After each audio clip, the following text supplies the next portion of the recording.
Good afternoon, Anthony. How are you? I'm well, thank you, Harvinder. Good. Well, thank you for agreeing to record a testimonial. So if I just ask you to introduce yourself first. Yes, I'm Anthony Airy. I'm a barrister of the Inner Temple, and I'm a mediator, fairly recently qualified mediator. Okay. I have done a few mediations in my own right now. Good. Anthony, can you just tell me how many observations have you had through me, mediation observations? 8. And can you talk us through what those were? Yes, the first one, which was a very memorable one, it was my first mediation, which was not done with somebody at the Society of Mediators.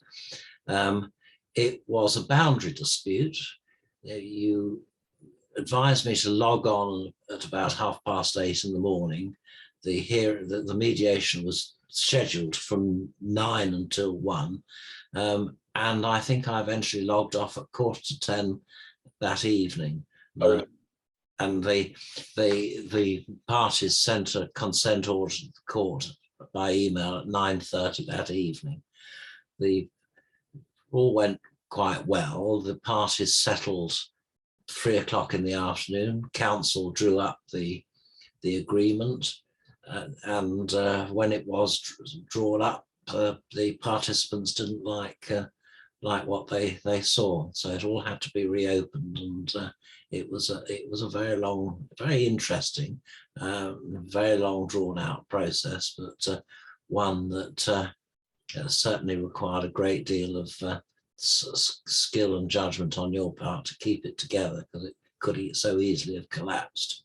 Well, thank you. And with that settled, and then what was the second one that you observed?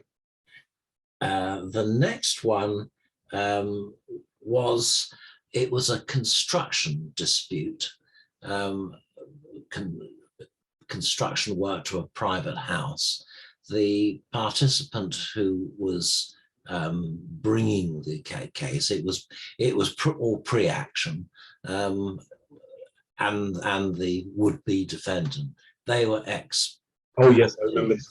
And so there was apart from the building issues, there was a certain amount of rancor, but it did settle. Brilliant. And the third?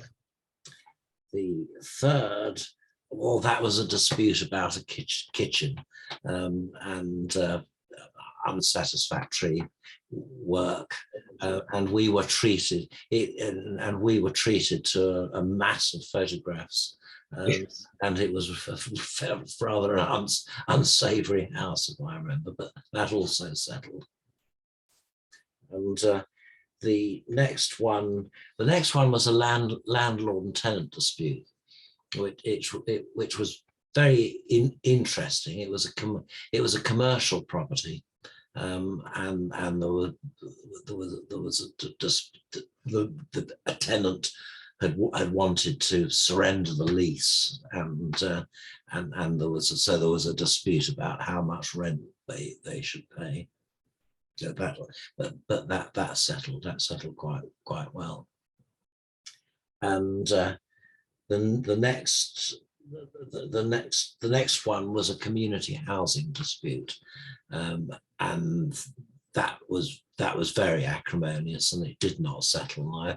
I think one of the participants, the would-be claimant in that case, she just left. The whole thing ended very, very, very abruptly. Was that the one with the issue of? I should be telling you, I can't remember, but I think it was the one where there was the neighbour with severe special needs. Yes, I think there was an issue. Yes. Then the sixth case I can't remember very much about, but it was another builder dispute over in a residential property, and that was settled. And then the previous one to today it was in February this year. That was a workplace mediation, and that was that was very, very unpleasant. Just a dispute between two caretakers of the school. Yeah. And the racism and the abuse. Yeah, yes, that's right. And it was very, as far as we needed to know, it was very difficult to determine where the truth lay. yes. And then we have today's mediation, which was very interesting. Good lawyers stuff. It was a Talata mediation, which settled, and really, I think at the start, when one read the papers, one would have had doubts that it would settle, but it did, and I think the result was perhaps the reverse of what one might have thought it had been, because of the way you teased out the question of actually who had the best evidence, who had the best evidence, and were able to emphasize that it was no good that they kept referring to section 15 of Talata, and worrying about justice, because law is seldom about justice. Fortunately not. Unfortunately not. Well, thank you for that. Can you tell me what made you approach me for observations in the first place? Well, observations were quite hard to come by when I had completed my foundation training course because of the pandemic, and basically I came across your website, and I liked what I saw. I telephoned you, and at that point in time, you weren't in, and you obviously picked up my call because you took the trouble to call me back and find out how you could help me. You don't often meet people who are helpful like that. So there we are. The rest is history. And on average, how many times do you get observation opportunities through me? Are they frequent or infrequent like others, or? Well, I've done 8. Unfortunately, I've not always been able to take up other opportunities because I have a busy schedule. But I suppose I get one from you, perhaps on average every 6 to 8 weeks, which helps keep in touch.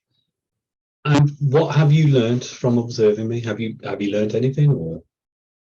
Yes, I have. You have a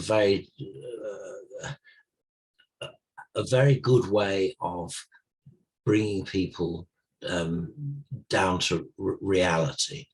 You're quite brusque sometimes with participants, and you're not afraid to say to them that is just not going to work. Forgive the interruption. The reason for that is they're not going to thank you if you keep them there all day long, and you're just wasting time. And part of being a mediator is getting people to move forward. And if it's something that's clearly not going to work, or it's going to be extremely unrealistic, then you have to tell them, and you have to change or help change their mindset. Yeah. Yes. Well, it's it works. It works very well when you do it. Would you, on a final point, would you recommend me to any other newly qualified mediators? Oh yes, most certainly. Anthony, thank you very much for your time. It's been a pleasure as always, and see you on the next observation. Most certainly, I shall look forward. Okay, thank you. Bye bye. In the meantime. Thank you. Bye bye. Bye bye. Bye bye.